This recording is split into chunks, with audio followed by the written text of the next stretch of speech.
Świetne ujęcia, co? A dlaczego Ci je pokazuję? Bo dziś zaprezentuję Ci samochód, z pomocą którego zostały one stworzone. Ale zanim do tego przejdziemy, porozmawiajmy chwilkę o kinie. Świat filmu. Jest w nim jakaś magia. Od lat daje nam radość, wzruszenie, całą gamę emocji. W kinie jest też miejsce na motoryzację. Ileż to pojazdów ma status kultowych właśnie dzięki filmom. DeLorean z Powrotu do przyszłości, gadający kit z serialu Knight Rider, Mustangi w filmach Bullitt czy 60 sekund. Filmy pokazały nam, że nawet samochód taki jak Peugeot 406 może być pasjonujący dzięki francuskiej serii Taxi. Nie muszę chyba wspominać o całej franczyzie Szybcy i Wściekli. Sam rozwój samochodu spalinowego następował w podobnych latach co rozwój kina. W pewnym momencie ktoś wymyślił, że ujęcia w ruchu mogą być nagrywane z wozu. Choć pierwszym filmem nagrywanym podczas jazdy jest film z 1897 roku, zarejestrowany z płynącej gondoli. Jest tak ciekawy jak słynna śmierć w Wenecji, ale jest ważnym elementem historycznym. Spokojnie, zaraz się rozkręci. Kiedyś operator przywiązany do maski samochodu to nie było nic nadzwyczajnego. W pierwszym filmie Mad Max operator siedział z wielką kamerą z tyłu na motocyklu. Ilość pomysłów na realizację zdjęć z pojazdami jest nieskończona i nie ogranicza się tylko do samochodów. Profesjonalne kamery filmowe nie mają wbudowanej stabilizacji obrazu, więc trzeba wystabilizować całą kamerę. Do dziś używa się przeróżnych platform, przyczep, zależnie od tego, jakie ujęcia są potrzebne. Przez lata prym wiodły Citroeny z racji swojego hydropneumatycznego zawieszenia, dzięki któremu samochód na nierównościach po prostu płynął jak na chmurce. Citroenem nawet nagrywali sceny we Władcy Pierścieni. I to wyszło podczas zdjęć. Okazało się, że ujęcia walki będą na strasznie nierównym terenie i kamerą po prostu będzie trzęsło. A wiesz, jak ciężko znaleźć starego Citroena w Nowej Zelandii? Ciężej niż weganina w mięsnym. Nigdy nie oglądałem tej trylogii. Dasz wiarę? Dziś dynamiczne ujęcia z jazdy najczęściej realizuje się z pomocą takich samochodów jak to Audi SQ7, które mogę Ci pokazać dzięki uprzejmości firmy Motion Unit.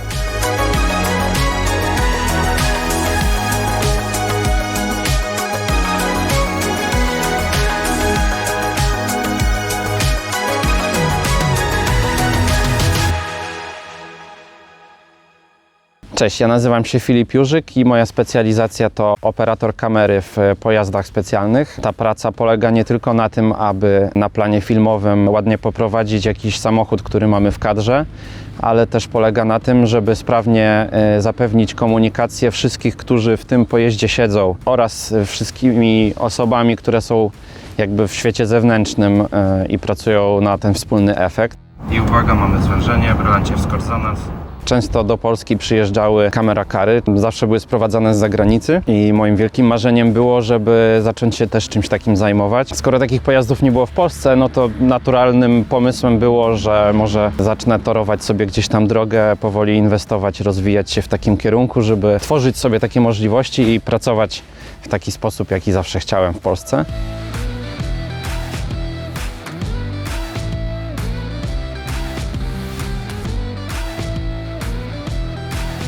Często w tej roli występują też Mercedesy, Porsche, raczej najmocniejsze wersje. Jeszcze nie widziałem, żeby ktoś zbudował wóz z kranem na Daci 1.2 na przykład. SUV-y są najpopularniejsze do tego zadania z racji swojej ładowności i pakowności. Tu pracuje kilka osób. W takim samochodzie pracuje kierowca precyzyjny, operator kamery, operator kranu, ostrzyciel. Często też jeździ z nami reżyser i naszym wspólnym zadaniem jest, aby połączyć siły wszystkich tych osób, wszystkie umiejętności i doprowadzić do zrealizowania ciekawych ujęć, które będą odpowiednio opowiadały historię.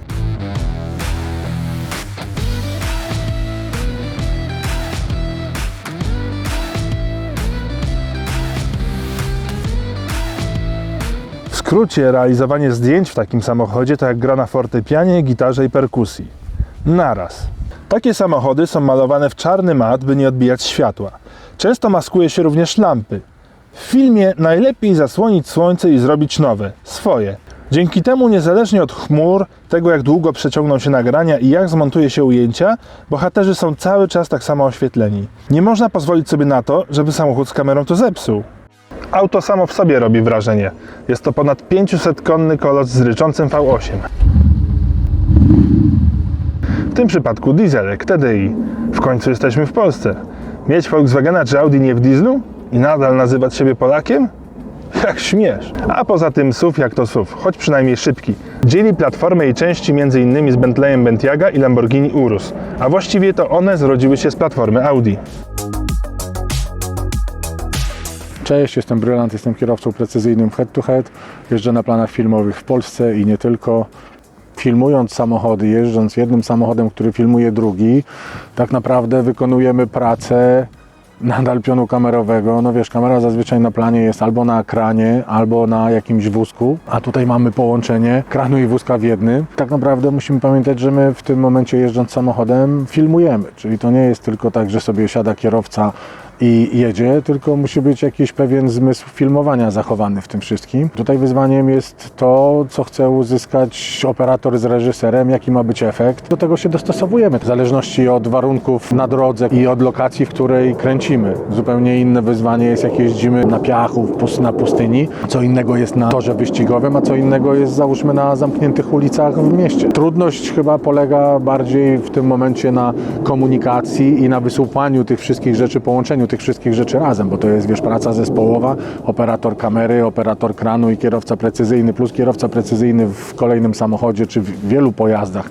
bo czasami to nie jest jeden samochód. Musi być jakby cała nić porozumienia między nami, komunikacji i zrozumienie tego, jaki efekt chcemy uzyskać. I to jest chyba wyzwanie.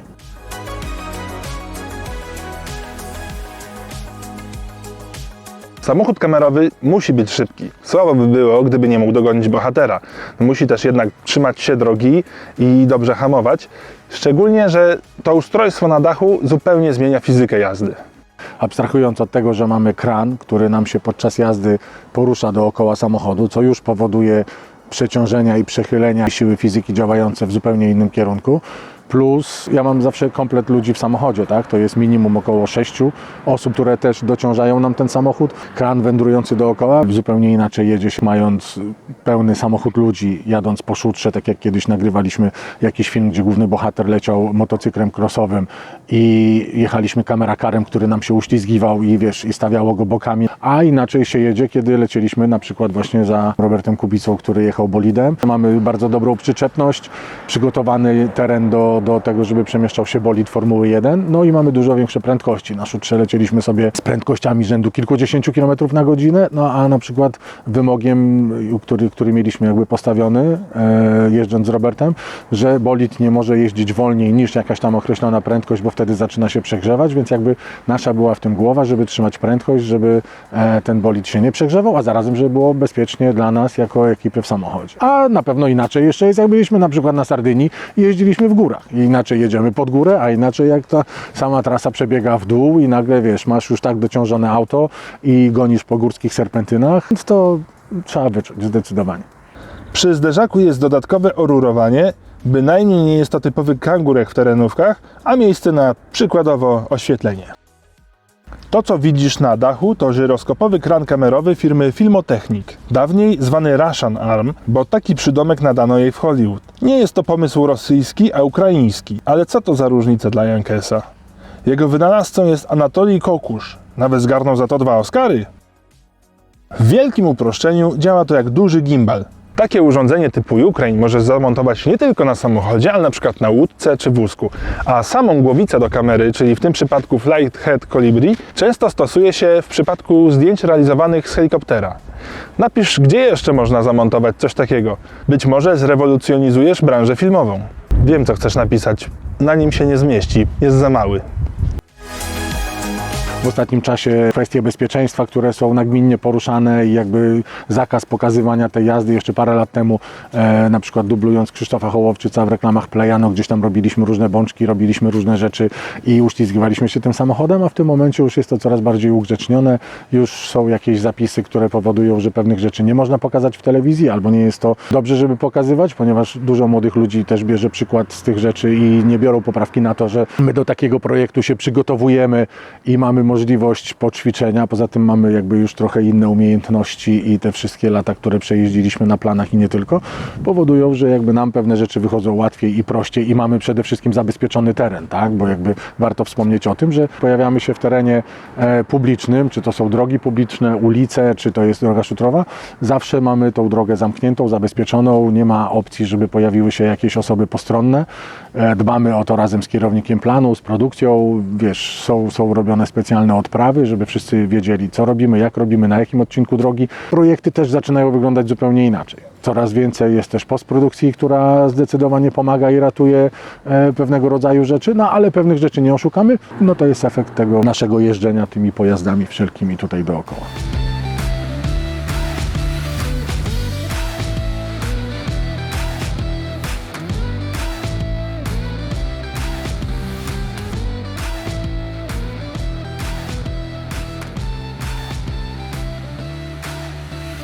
Do Polski przyjeżdża całkiem sporo produkcji zagranicznych i w Polsce powstaje dużo reklam, które można później zobaczyć na rynkach międzynarodowych i dużą część z tych reklam międzynarodowych, właśnie tak zwanych samochodówek, na polskim rynku lokalnym realizujemy, choć czasem też zdarza nam się wyjechać za granicę. Ale to nie tylko są reklamy samochodowe, bardzo często pracujemy też przy filmach czy serialach do różnych platform streamingowych. Trochę naszej pracy można czasami zobaczyć też na wielkim ekranie w kinie.